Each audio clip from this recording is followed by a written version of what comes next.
The African American community suffers from absent, imprisoned, and jobless fathers. 78% of the nation's current prison and jail population comes from fatherless households.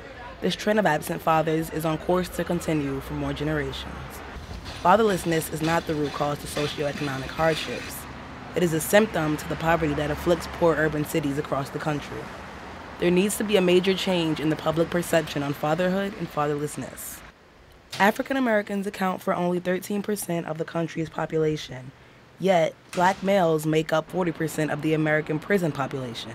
The African American community is crippled. The Pew Center of Research reports that 1 in 9 black men between the ages of 20 and 34 is in prison. These potential fathers are expected to remain or return to jail often as their children grow up. Therefore, the children will not have the bond or supervision necessary for them to reach academic and social standards. Black children are 7.5 times more likely than white children to have a parent in prison. Children that grow apart from their fathers are twice as likely to drop out of school. Just to know who my father was would have been a great thing. There's always that mystery that that I deal with, not knowing, and it leaves an empty spot in my heart, because there's a whole side of me that I just don't know. The Rochester City School District has the lowest graduation rate in New York State. In addition, the 2012 Scott 50 State Report on Public Education in Black Males found that the Rochester City School District has the lowest graduation rate for black students in the country. Astonishingly, only 9% of the black student population graduates high school within 4 years. For these students, making it into college from Rochester is as likely as hitting the lottery.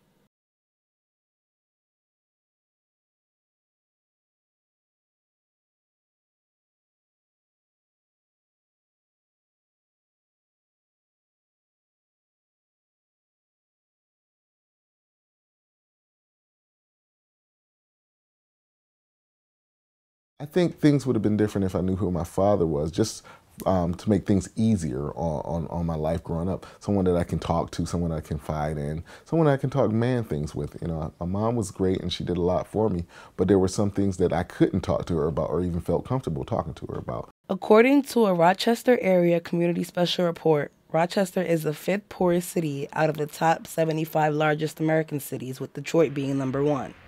Rochester also ranked 14th in the nation in childhood poverty with the rate of 51%. In these impoverished circumstances, teenagers can be influenced to make poor choices.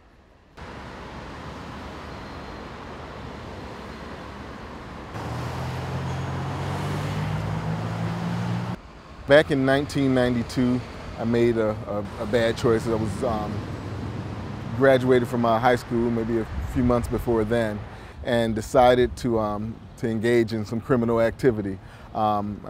Basically, I robbed somebody, and I paid the price. I wound up spending 3 months in jail. It was definitely culture shock for me. Just having my freedom taken away from me was something that I wasn't used to. So basically, I had to change my whole life from there. Jail is someplace that I knew that I never wanted to be again. It was almost a blessing that I got caught robbing the first time, robbing somebody or getting in trouble the first time. I probably would have continued on. On your mark, get set, go. Track and field definitely saved me, because at that time, after getting caught and I did my sentence, I came out more into those things, because I knew that my career was over, so I wanted to give my knowledge to youth.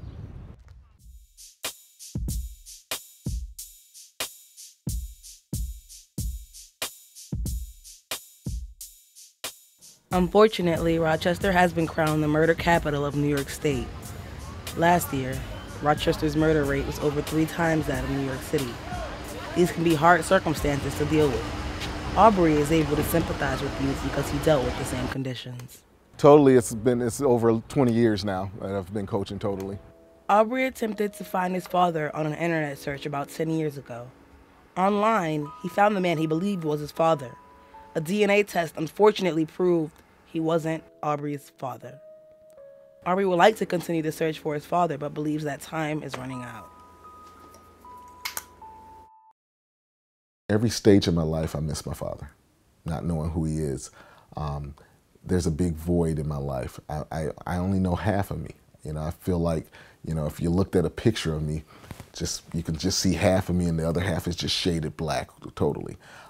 Because that's the way I feel. I feel as if there's something that I don't know about me, you know, and that is obviously through not knowing who my father is. My role as a coach, mentor, and community member does, to a certain extent, fill that void of not having a father. Like I said, I'm okay if I never see him or if I never meet him, but I am filling some voids by reaching out and helping others that in the same position. Aubrey has shared his story by writing a memoir. This process has been helpful to him because he has been able to express his deep feelings about his missing father that he has harbored for all his life.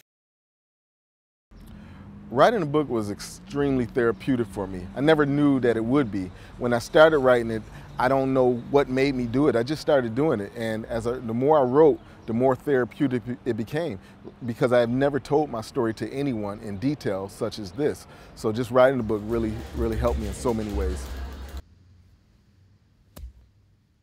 My kids helped me get through this more than anything. Being called dad is the greatest thing in the world to me. Not having a father should not define anyone, and it doesn't define me. It did not stop me, it helped me and encouraged me to become more of a father figure and a father kind to those that I know. I think being without a father should be in a conversation that we all should have had for years, and it shouldn't be something that's just, you know, pushed under the rug. As a kid, I can tell you that, yes, there were times where it was tough and probably should have had someone to talk to me about it. So why is there limited public conversation about the issues of fatherlessness, an issue that affects every race? Perhaps because the symbol of fatherlessness is associated with the deprived condition of the Black community. A major stereotype of Black fathers is that they are inactive parents, or what some may call deadbeat dads. This stereotype derives from the common struggle African American men face to re-enter the mainstream economy and society after imprisonment or unemployment. During this era of mass incarceration, according to the Pew Research Center, 1 in every 15 Black men are incarcerated, compared to 1 of every 36 Latino men and 1 of every 106 white men. The stereotype of mediocre Black fathers is completely false. Research from Boston College found that Black fathers not living at home are more likely to keep in contact than fathers of any other racial group. Black fathers do value family relationships just as much as any other loving father would. Good job, son.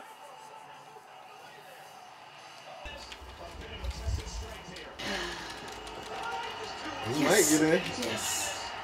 In a city like Rochester, becoming a successful athlete serves as a promising way to find stability in one's life, or even a way to go to college. The Edison Tech High School track team has been a training ground for athletic and scholastic achievement. The team dominated the Rochester City Athletic Conference Championships, or RCAC for short.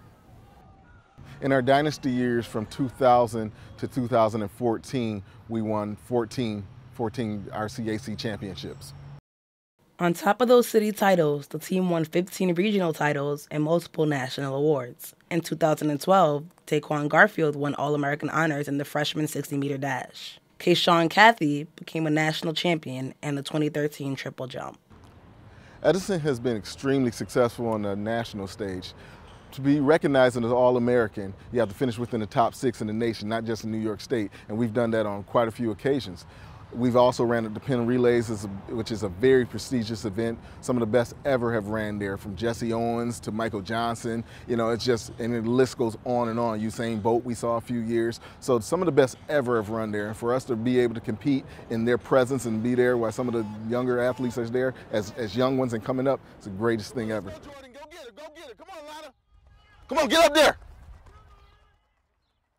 Aubrey believes there will never be an empire like the Edison Tech track dynasty because of the major changes to the school district, such as redistricting and multiple charter schools opening in the district. Most importantly, during Edison's golden years, students not only excelled on the track, but also in the classroom. A few years ago, and I stopped counting, we were up to well over 100. That have gone on to, you know, achieve scholarships, and that's just scholarships alone. And that doesn't include the kids that we actually help get into schools, other schools where they didn't compete still. Oh, we definitely handled, helped them with the college applications and their essays to get in. But we stayed on top of them during, for their homework, just making sure they completed all their work. We worked pretty close with the teachers. Aubrey Sheffield serves as a role model to hundreds of children in the city. Some revere him as a father figure, affectionately calling him Dad or Pops. You become their father, their uncle, their big brother, grandfather, so to speak. Some of them like to say we're old, but it's you become a family. And when you become a family, you stay on top of your family to do the right thing. And it just was easy. It just came natural. Children with fathers are more likely to graduate from high school, thrive in their chosen career, and avoid being in violent situations as teens. Neighbors, pastors, relatives, and teachers all play a role in the development of children, especially fatherless children that need extra support to avoid negative peer pressure and exposure to crime. You're 11 years old now. Time is going by fast. I can remember when you were a baby, and before I know it, you'll be going off to college. And I want you to remember these times when, me and you times. So you always know that you can always come to Dad for anything. A solution to the generational curse of fatherlessness, especially in urban communities, is through gaining social capital. Sociologist James Coleman calls social capital collective civic engagement, community building, and the allocation of resources for the good of society. In short, it still takes a village to raise a child. I made it out because I had a strong family base. Growing up, even though my mom was a single parent, she still stayed on us to do the right things. She made sure, whether we had a lot to eat or not, she still made sure we ate. She made sure we weren't hanging out too late in the streets. My grandparents, who lived 2 houses down from me, helped oversee that and helped make sure that, we were making sure that we were, doing the right thing. And back then, compared to now, a whole community, a whole street raised the kids. Now, no one wants any part of that.